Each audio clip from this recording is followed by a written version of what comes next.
Muito boa noite, meus irmãos e irmãs. Hoje, dia 20 de março de 2024, nós estamos aqui mais uma vez para estudarmos a Palavra de Deus. Hoje o tema não é disciplina como nas quartas passadas. Hoje nós vamos começar o tema sobre por que os presbiterianos não comemoram os dias santos do calendário. Esse é um livro de Samuel Miller. Samuel Miller foi um pastor presbiteriano muito famoso no século XX e deixou como legado esta obra, porque os presbiterianos não comemoram, os dias santos do calendário. Você consegue essa obra facilmente em algum site de busca. Nós vamos abordar sobre este assunto. Então, aqueles que estão comigo aqui na igreja têm nas suas mãos algumas folhas. Então será feita uma leitura, é um texto agradável. À medida que o texto for exigindo, a gente vai falando um pouco dele, mas eu creio que muito é auto-evidente do texto. E logo depois disso, então, terá aqui a discussão sobre os assuntos que serão expostos, tá? Então diz assim o texto, vamos chegando, pegando. Parte 1. O culto presbiteriano. Um princípio fundamental da igreja presbiteriana em seu padrão diretório para o culto a Deus é que nesse ponto, como em todas as demais coisas, a Escritura é o único guia seguro. Se puder frisar isso, frise. A Escritura é o único guia seguro. Um dos erros mais comuns que ganhou espaço no meio da comunidade cristã foi a adoção do princípio de que os ministros da religião podem legalmente fazer adições ao seu prazer de ritos e cerimônias da igreja. Em consequência da admissão desse erro, Agostinho reclamou logo no início, no V século, que para o único mandamento de Deus, 10 homens entraram na igreja e formaram um fardo maior em alguns aspectos do que os judeus e pagãos na administração cerimonial da igreja. Ou seja, Agostinho já percebia que a igreja, lá no século V, comemorava muitas datas desnecessárias. Muitos ritos e cerimônias foram adotados de ambos, dos judeus e pagãos, para que se sentisse mais à vontade nas assembleias cristãs. Esse mal aumentou até que antes da reforma alcançou uma quantidade revoltante de superstição que agora distingue a igreja de Roma.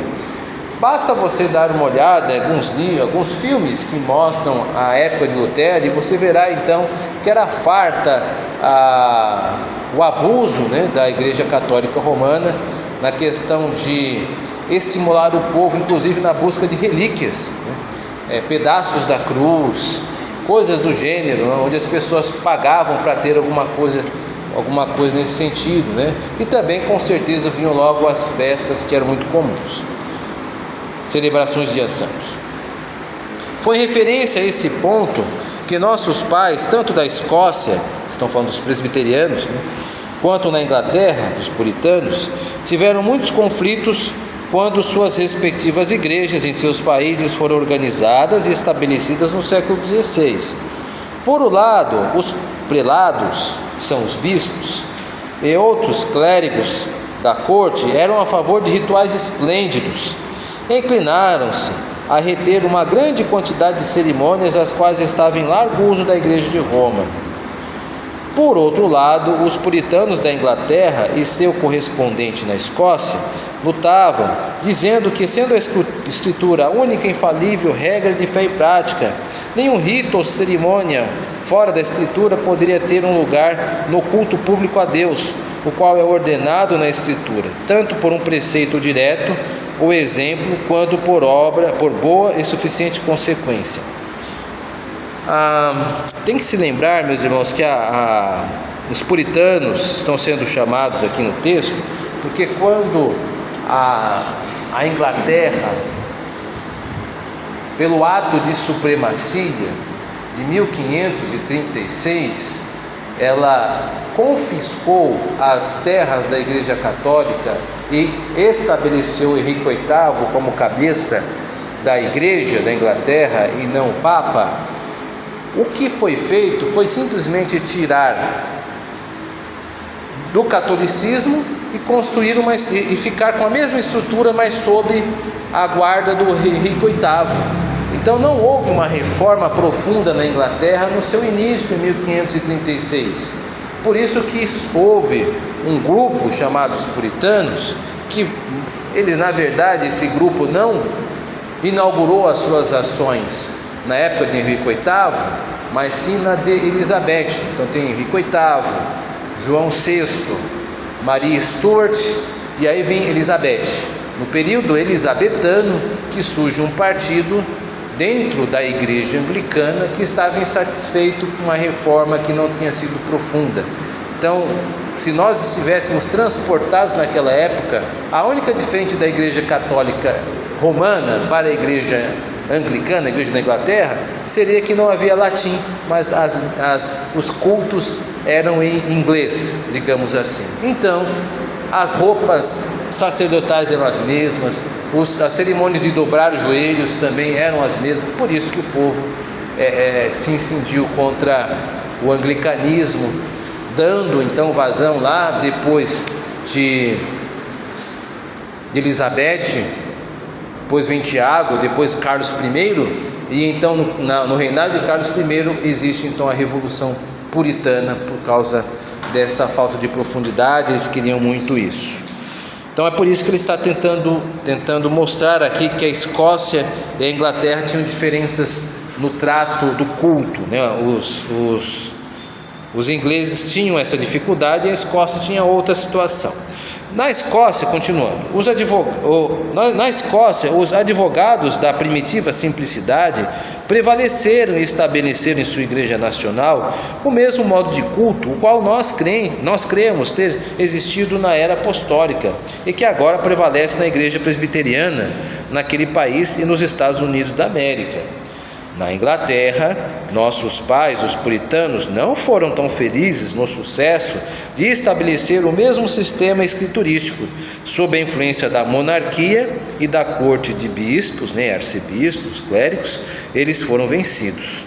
Então veja que devido ao cenário diferente, então não houve tanta penetração dessas mudanças. O que o autor está dizendo é que a Escócia, como a monarquia não se envolvia diretamente nas coisas da igreja, eles tinham mais liberdade para fazer um culto mais simples. Na Inglaterra, o cabeça da igreja é o rei.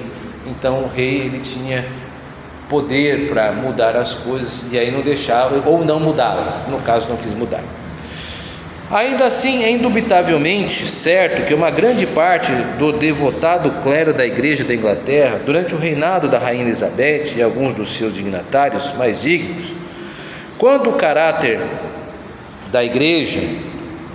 daquela igreja, sob seu regime reformado, foi finalmente consertado, alegaram importunamente que se deixasse de lado um culto público, tudo o que os presbiterianos atualmente objetam como não tendo garantia nas Escrituras.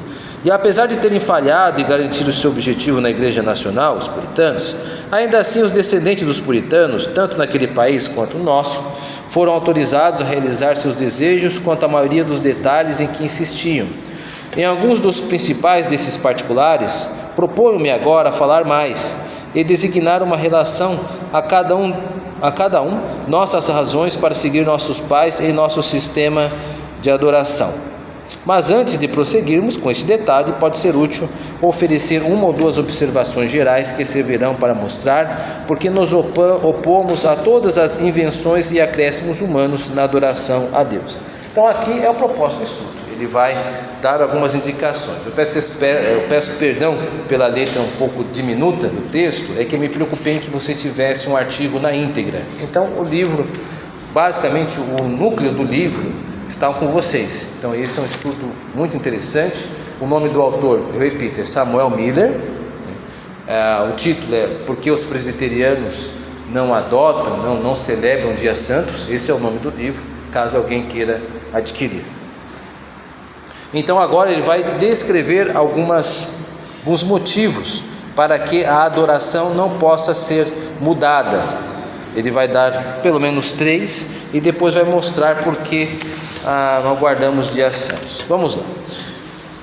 Cristo é o único rei e cabeça da igreja. Sua palavra é a lei dessa casa. Claro que a igreja não deve considerar a si mesma como possuindo algum poder que essa palavra não garante. Se, portanto, ela não pode encontrar na Escritura nem autoridade, nem direção, nem justa implicação para julgar o que for pretendido, então ela não possui essa autoridade. Então aqui a igreja, ela não tem autoridade para mudar a maneira como a Escritura define o culto. Daqui a pouco a gente retoma isso. 2. Nós pensamos que cada invenção ou adição são expressamente proibidas na Escritura. A significante questão foi respondida por Deus ao seu antigo povo, quando, falando sobre este mesmo assunto, disse em Isaías 1:12: que requereu isso das mãos de vocês? Isso parece ser decisivo. Ensinando, pois, doutrina e mandamento de homens, é falado em Mateus 15:9, pelo nosso Senhor bendito Salvador, como altamente ofensivo, e ele parece tácito sugerir que somos mais sábios que Deus e compreendemos melhor os interesses da igreja do que sua cabeça e Senhor. Então o que o texto está dizendo é que Deus não se alegra ou não deseja que nós inventemos coisas para o culto. O culto é do Senhor, o culto não é nosso. 3. Se nós abrirmos uma vez essa porta, quando e como ela será fechada? Que porta é essa? De mudar o culto do jeito que a gente quer. A igreja, nos dizem os romanistas, tem poder para decretar ritos e cerimônias, isto é, a maioria dos poderes dirigentes da igreja tem poder para em qualquer momento, por capricho, amor ao espetáculo, superstição ou qualquer outro motivo que possa motivar, adicionar rito após rito, a cerimônia após cerimônia, ao bel prazer da adoração a Deus. Agora, se esse poder é realmente herdado pela igreja, qual limite nós daremos a essa prática? Se ela tem poder para adicionar 10 ou 20 novas ordenanças ao seu ritual, não terá ela poder para adicionar 100 ou 500? Se a maioria dos seus ministros se sentisse inclinada para tal? E não foi precisamente por essa entrada e sob esse princípio que a enorme massa de superstição a qual caracteriza o papado gradualmente foi acumulada? Sem dúvida, o poder sustentado sem nenhum limite, mas por capricho humano, que foi e tem sido tão manifesta e chocantemente abusado em eras passadas, de forma alguma deve ser reivindicado ou exercido pela Igreja de Deus. Ou seja, não devemos querer ser igual à Igreja Católica Romana. A Igreja Católica Romana se vê no direito de alterar a adoração a Deus ao seu bel prazer, colocando cerimônias com muita afetação. O que é afetação? É quando aquilo tem muita pompa, mas na verdade não tem nada de bíblico ali. Aqui, na prática, para nós, isso é interessante. O que o Samuel Miller está dizendo é que nós temos uma coisa chamada princípio regulador do culto. O que seria isso? Que nós só podemos ter no culto a Deus aquilo que está declarado nas Escrituras. Então, depois você pesquisa, isso é muito interessante, princípio regulador do culto. Apenas as igrejas reformadas têm isto. As igrejas luteranas, por exemplo, não têm. Então eles acham que se Deus não disse, não legislou sobre isso, então pode-se colocar qualquer coisa. Nós dizemos não, se Deus não legislou, não somos nós que vamos legislar, deixe do jeito que está. Então o culto tem oração, pregação da palavra. Por quê? Porque nos cultos no Novo Testamento você encontra esses mesmos elementos presentes no culto e nós simplesmente adequamos a nossa época, mas é a oração e a pregação da palavra. Por exemplo, se encontra isso lá em Atos, no capítulo 20, verso 7, Paulo em Troade, falando, um dos primeiros cultos registrados ali, indo para a Europa, Troade é a antiga Troia, e Paulo está lá e você perceberá que tem oração, todos estão reunidos no cenáculo e tem então a pregação também. A maior parte das igrejas, ou até mesmo de alguns grupos que se denominam igreja, eles têm dificuldades de lidar com isso, por isso que você encontra tanta novidade assim, campanhas, dança litúrgica, coisas desse gênero. Nós preferimos ficar com as coisas simples: oração, pregação, cânticos. Nós temos salmos, leituras de salmos, coisas mais simples. Agora vamos aprofundar, vamos para a parte 2. Diz assim a parte 2: presbiterianos não celebram dias santos. Então agora nós chegamos aonde o Samuel quer. Acreditamos e ensinamos em nossos formulários públicos que, sob a dispensação do Evangelho, não há dia em que se ordene, que se santifique, exceto o dia do Senhor, que é o sábado cristão. Ponto. Acreditamos de fato e declaramos da mesma forma que é tanto bíblico quanto racional observar dias especiais de jejum e ações de graça, como as extraordinárias dispensações da divina providência podem direcionar, mas estamos convencidos de que a manutenção desses dias, quando são feitas observâncias declaradas, recorrentes e claras em determinados momentos pré-estabelecidos, seja qual for o aspecto da providência, é calculada para promover formalidade e superstição em vez de edificação do corpo de Cristo. Nossas razões para adotarmos essa opinião são as seguintes. Então veja que agora a situação ficou bastante dura. Então ele está dizendo claramente que o único dia que foi ordenado para que nós celebrássemos é o dia do Senhor, o sábado cristão, o quarto mandamento, domingo. Estão entendendo, né, que ele está dizendo isso? E todas as outras coisas são o quê? Superstição e formalidade vazias. Vamos lá ver por que ele pensa assim. Ele vai nos dar 3 motivos. São 4, na verdade, é que o quarto é mais uma construção histórica, mas vamos ver esses primeiros 3 motivos. Primeiro, a Escritura não ordena. Estamos convencidos que não há garantia escriturística para tais observâncias, seja por preceito ou por exemplo. Não há indícios no Novo Testamento de que tais dias foram observados ou recomendados pelos apóstolos ou por qualquer uma das igrejas em seu tempo. A menção da Páscoa em Atos 12:4 não tem aplicação para este assunto. Herodes era judeu, não cristão, e é claro, não toleraria uma solenidade cristã.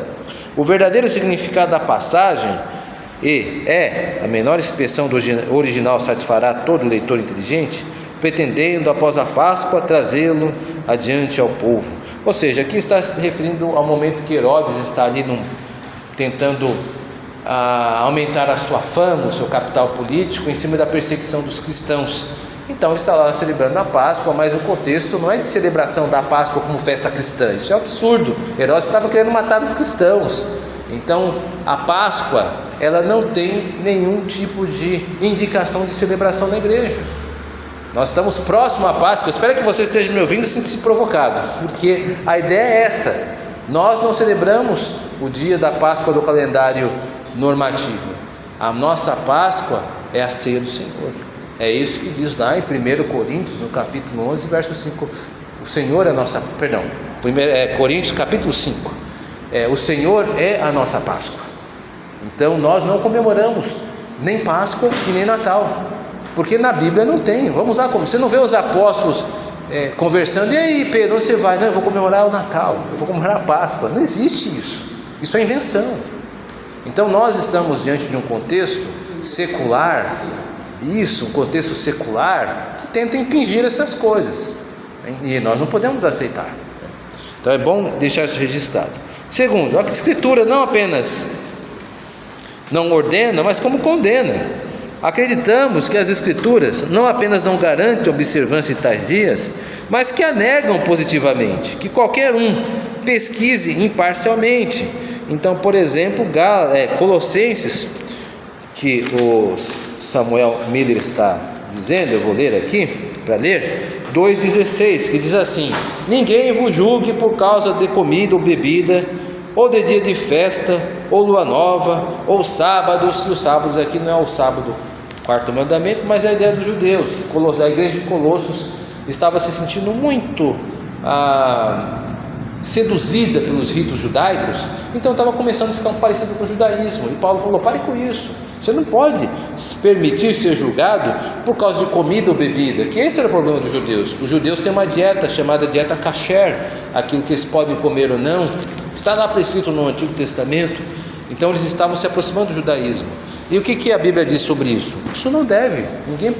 Nós não podemos nos colocar sob o jugo dos homens na observação desses dias que não tem mais significados. Terceiro, a função das festas santas na antiga aliança é inútil na nova. A observância de jejuns e festas por direção divina, sob a economia do Antigo Testamento, não falou nada a favor de tais observâncias sob a dispensação no Novo Testamento. Essa economia não era mais vinculativa ou mesmo lícita após a criação da igreja no Novo Testamento. Era tão razoável implorar pelo uso atual da Páscoa, do incenso e das ofertas queimadas da antiga administração, que foram confessadamente destruídas pela vinda de Cristo, como argumentar a favor de invenções humanas, com qualquer semelhança a eles, como vinculativa à igreja cristã. O que ele está dizendo? Não faz o menor sentido. Nós temos uma igreja, a igreja de Cristo, e agora voltarmos ao judaísmo, imitar a festa da Páscoa e começarmos a comer cordeiro, estas coisas. Isso não faz sentido. E aí ele vai dar uma pequena história agora. O quarto motivo, a quarta razão é que a história não testifica. Então nós vamos ver um pequeno relato. Eu peço que você ouça com paciência. É um primor.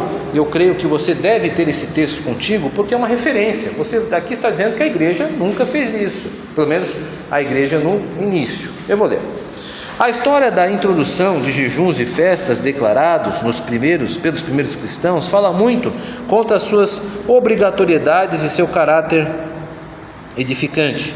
Sua origem era ignóbil. Eles foram trazidos principalmente pela política carnal, com o objetivo de atrair para a igreja judeus e gentios que estavam acostumados a festas e dias santos. E a partir do momento de sua introdução, eles se tornaram um sinal de conflito ou os monumentos de expedição mundana e superstição degradante. O que está fazendo referência às grandes peregrinações. Então, alguns dias eram dia de peregrinar. Então, as pessoas iam para as peregrinações santas, dia de festas e tudo mais, né? Não havia dias santos, exceto o dia do Senhor, observados na igreja cristã enquanto os apóstolos viviam. Então, na Bíblia não há sinal de Páscoa e nem de Natal. Também nenhum vestígio é dado de que eles achassem algo desejável a ser feito. Nós não temos nenhuma recomendação do apóstolo Paulo, nem do apóstolo Pedro, nem de Tiago, dizendo: ei, não esqueçam de comemorar a Páscoa, tá? Não existe isso. Portanto, não encontramos nenhum indício de tal observância ter sido adotada até o final do segundo século. Então a celebração da Páscoa deu origem a uma controvérsia. Os cristãos asiáticos, implorando por sua observância no mesmo período do ano em que foi prescrito a Páscoa judaica, e sustentando que eles eram apoiados pela tradição apostólica, enquanto a igreja ocidental disputava a sua celebração declarada em um determinado domingo, e instou com igual confiança a tradição apostólica em favor de seu plano. Então veja que nesta época, e nós estamos aqui no ano ainda da existência do Império Ocidental. O Império Ocidental ele vai cair no ano de 400, pouquinho. Então nós estamos indo para o quinto século. Existia a Igreja Oriental e a Igreja Ocidental. Então eles começaram a dizer, cada qual, estabelecer um dia para a Páscoa. E ambos os lados reivindicando tradição apostólica. Está vendo a confusão que estava dando isso? No que diz respeito a essa controvérsia feroz e imutável, Sócrates, o historiador eclesiástico que escreveu logo após a época de Eusébio de Cesareia foi um grande historiador, inicia sua história, onde este último encerra sua narrativa falando sobre a controvérsia relativa à Páscoa. Assim ele expressa: nem os antigos, nem os pais de épocas posteriores, ou seja, aqueles que favoreceram o costume judaico, tiveram motivos suficientes para contender tão ansiosamente sobre a festa da Páscoa, pois não consideravam em si mesmos que, quando a religião judaica foi transformada em cristianismo, a observação literal da lei mosaica e os ritos de coisas que estavam por vir cessaram totalmente. Isso traz consigo evidências próprias, pois nenhuma das leis de Cristo permite que os cristãos observem os ritos dos judeus. Não, o apóstolo proibiu em palavras simples, onde ele revoga a circuncisão e nos exorta a não discutir sobre festas e dias santos, pois escrevendo para os Gálatas, ele os aconselha a não observar dias, meses, tempos e anos. E para os Colossenses, ele é tão claro quanto possível, declarando que a observância de tais coisas era apenas uma sombra. Nem os apóstolos, nem os evangelistas determinaram aos cristãos a livre escolha e discrição daqueles que foram beneficiados por esses dias. Os homens guardam dias santos porque desfrutam do descanso, do trabalho e do labor. Portanto, acontece que em todos os lugares eles celebram por vontade própria a lembrança da paixão do Senhor. Mas nem nosso Salvador, nem seus apóstolos nos mandaram observá-los. Então, nós temos aqui alguns dias a comemoração da Páscoa pelo catolicismo, que impingiu isso no nosso calendário secular. Não há nenhum princípio bíblico que nos mande comemorar. É isso que Samuel Miller está dizendo. Aqui, então, está um eminente escritor cristão que floresceu no início do século V, que fez da história da igreja seu estudo particular, que declara explicitamente que nem Cristo, nem seus apóstolos deram ordem, nem mesmo prestaram atenção à observância dos dias de festa, que foi trazido para a igreja por costume, e que em diferentes partes da igreja havia diversidade de práticas em relação a esse assunto. Em relação à Páscoa, em particular, essa diversidade foi impressionante. Logo que ouvimos falar de sua observância, começamos a ouvir de uma disputa e uma interrupção da comunhão cristã por causa disso. Alguns citando a autoridade dos apóstolos para manter esta festividade um dia, e outros com a mesma confiança citando a autoridade de outros apóstolos em seleção de um dia diferente, demonstrando claramente que havia algum erro e tomando altamente provável todas as partes estivessem erradas e que nenhuma dessas observâncias eram obrigatórias para os cristãos. O Festival da Páscoa, sem dúvida, foi introduzido no século II, no lugar da Páscoa, em acomodação ao mesmo preconceito judaico que foi dito mesmo durante a era apostólica. A não ser que seja circuncidado à maneira de Moisés, não podereis ser salvos. Por isso, era geralmente chamado de Pascha ou Paz, em conformidade com o nome da festa judaica. Na verdade, a pronúncia seria Pessah, cujo lugar ocupava. Parece ter recebido o título de Páscoa na Grã-Bretanha pelas circunstâncias que, quando o cristianismo foi introduzido naquele país, um grande festival pagão celebrado na mesma estação do ano, em homenagem à deusa pagã Eostre, cedeu seu lugar para o festival cristão, que recebeu substancialmente o nome da divindade pagã.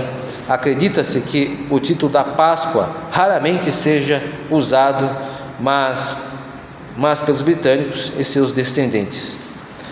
Aqui está um pouco da origem da Páscoa. Depois vou falar também do Natal. Vamos deixar, depois você consulta. A questão da Páscoa é interessante, que está bem próximo, né? Daqui a algumas semanas. Então, acho que ficou claro que a Páscoa não tem nenhum tipo de preceito bíblico nos dizendo para comemorar. Não do formato judaico, tá? Jesus Cristo, ele é nossa Páscoa, nós comemoramos a ceia do Senhor, né? Como Páscoa. Caminhando já para o encerramento, meus queridos, dias santos inventados interferem na santificação do único dia santo ordenado. Constata-se que a observância de dias santos não ordenados interfere na devida santificação dos dias do Senhor. Acrescentar às nomeações de Deus é superstição, e superstição já foi considerada hostil à obediência genuína. Seus devotos, como judeus da antiguidade, já foram considerados mais tenazes de suas próprias invenções, de sonhos tradicionais, do que do código do dever revelado por Deus. Ou seja, as pessoas são muito mais zelosas pelas tradições do que pela palavra do Senhor. Por conseguinte, talvez não exista um fato mais universal e inquestionável do que o fato de que os observadores zelosos de jejuns, festivais declarados, sejam caracteristicamente frouxos na observação daquele dia que Deus eminentemente separou para si, e na santificação da qual todos os interesses vitais da religião prática estão suspensos. Assim foi entre os israelitas da antiguidade, ou seja, as pessoas vão sempre prestigiar as festividades do que o dia do Senhor. Já no século V, Agostinho reclama que a observação supersticiosa de ritos não ordenados traiu muitos em seu tempo em um espírito de irreverência e negligência em relação aos que foram divinamente designados. Assim é notoriamente entre os romanistas dos dias atuais, e assim, sem qualquer quebra de caridade, pode-se dizer que está em todas as comunidades religiosas em que prevalece o zelo pela observância de dias santos não ordenados. É verdade, muitas dessas comunidades nos dizem que a observância dos dias santos, dedicada às pessoas e eventos particulares na história da igreja, tem uma tendência manifesta e forte para aumentar o espírito de piedade. Estão entendendo, né? Mas, se assim for, podemos esperar encontrar muito mais piedade nas Escrituras na Igreja Romana do que em qualquer outra, uma vez que os dias santos são 10 vezes mais numerosos nessa denominação do que no sistema de qualquer igreja protestante. Mas é assim que aqueles que têm olhos para ver e ouvidos para ouvir decidam. Então está dizendo, se alguém ganha, se uma igreja ganha em comemorar dias santos, nós devemos aplaudir a Igreja Católica, porque ninguém tem mais santo que ela. Então ela deveria estar super santificada. E não é isso que a Bíblia diz. A conclusão: se as alegações anteriores são de alguma forma bem fundamentadas, se não há garantia na palavra de Deus para quaisquer observâncias desse tipo, que é um resumo do que foi dito, se pelo contrário as Escrituras os desencorajam expressadamente, se a história de sua introdução e aumento marcam uma origem inalterada, se uma vez que abrimos a porta para tais invenções humanas, ninguém pode dizer como ou quando pode ser fechada, e se alguma vez a observância de dias não designada por Deus exerce uma influência hostil na santificação daquele dia santo que Deus designou, certamente não precisamos de mais provas do que é prudente descartá-las de nosso sistema eclesiástico. Ou seja, nós não comemoramos os dias santos que os católicos comemoram. Então é isso, é uma leitura simples desse texto, mas o que ficou marcado são os argumentos que o Samuel Miller destacou para nós dos porquês não, Repetindo, a Escritura não ordena, a Escritura condena, as festas acabam esvaziando o dia do Senhor, não há critério para inventar festas, se essa porta for aberta, haverá então uma grande profusão de outros tipos de superstições dentro da igreja. Por isso nós não podemos utilizar deste ardil e fiquemos apenas com o bom e grande dia do Senhor, o quarto mandamento que nós devemos guardar. Que Deus nos abençoe. Amém.